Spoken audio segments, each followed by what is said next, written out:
Breaking Out of the Bungle Bird by Reynolds. This story is based on Proverbs 13:10. Pride only leads to arguing, but those who take advice are wise. In the jungle of Bungle Magungle lived a mosquito named Flea and a butterfly Sue. Two better best friends you have never seen, ever. And we'll stay best as friends, they would say, till forever. But as sometimes will happen with friends that are best, that friendship will sometimes get put to the test. And that is what happened one day last July to Flea Mosquito and Sue Butterfly. They were standing there sharing some bungle fruit punch when a bungle bird flew by and ate them for lunch. The lights all went out and they felt themselves falling. They tried to crawl up with their very best crawling, but they hit with a splash. The air was quite smelly. Then they looked. There they stood in a bungle bird belly. "No, this can't be!" shouted Butterfly Sue. "We've been swallowed up whole. Now what do we do? I'm too pretty and young to be lunched on this way. I have flights yet to fly. I have games yet to play." A butterfly panic attack was at hand. If you've ever been eaten, then you understand. There was only one thought on the mind of Sue now. "We've got to escape from the bungle bird. But how?"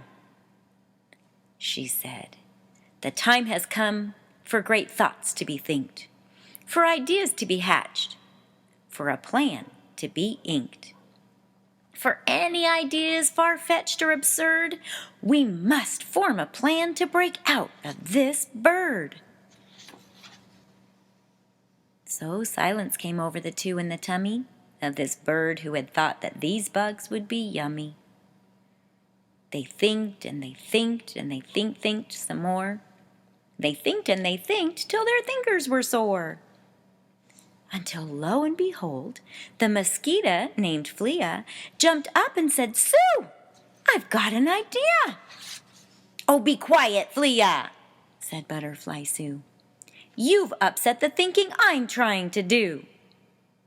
Flea stood there and tried to pretend that she hadn't been hurt by her very best friend. Their problem was tricky. No time to be smug. After all, digestion waits for no bug. Flea tried to be patient. She tried to be true, and so she just sat there, thinking with Sue. They thought and they thought and they thought and they thought, till their foreheads were wet and their feelers were hot. Till Flea decided she'd try once again to spell out her plan to her butterfly friend. "I've got it," said Flea. "It's not a bad plan." But Sue stopped her and said, "You interrupted again. I'm trying to think of a way to get free, but I can't concentrate with you yapping at me. Well, my focus is broken, you might as well tell, of this wonderful plan that you've thought up so well." And so Flea Mosquito began to explain the idea she'd invented inside of her brain. "We could climb up the throat, up high to the head. Every bird, I think, must at last go to bed. And when it's asleep, we can tell from the snoring, we'll pry up its beak and be long gone by morning." "Climb up the throat, pry up the beak?" Sue scoffed at her friend. "No, your plan is quite weak." "We could sting the bird's throat." "That idea stinks too." "Tie its gizzards in knots?" "Wake me up when you're through." Her list of ideas had come to an end. Flea turned and she looked at her butterfly friend. "You're my very best friend, but I really can't see. All these ideas that I've got, you won't listen to me." "Oh, yes, Flea," Sue said. "You're my friend, that is true. But that doesn't mean I should listen to you. I'm older than you, and I'm wise, can't you see? The one to come up with the plan will be me." And so Sue Butterfly, she sat down and she thunk. And she thunk, and she thunk, and she thunk, and she thunk. And while she was thunking and thunking this way, Flea Mosquito, well, she climbed away. And later that night, the mosquito got out, up the Bungle Bird's throat, through the Bungle Bird's mouth. She slipped out the beak while the bird was asleep, and she did the whole thing without making a peep. And well, not so lucky was Butterfly Sue. She never came up with the right thing to do.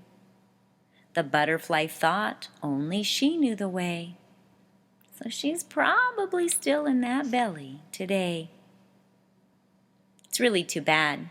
If she'd taken advice, then her story too might have turned out quite nice. So if you ever get eaten and are close to your end, please listen and take the advice of your friend. Problems and tough decisions creep and crawl into your life every day. You don't have to figure them all out by yourself. While it might sting to ask a friend for help or admit that you don't have all the answers, the truth is there are lots of wise people fluttering around in your life, just buzzing with great advice. Put your feelers to work and figure out one or two friends that you could ask for advice if you needed it. When you face a pesky decision or problem, go and ask their advice. And if they offer it without you asking, listen. Just because someone offers you advice doesn't mean you should always do it.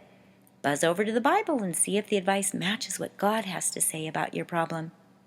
According to Proverbs 13:10, wise people don't act like they know it all. They take good advice. Of course, you could just ignore good advice when you hear it and wind up like Sue. On the other hand, maybe it's best not to think about what happened to Sue.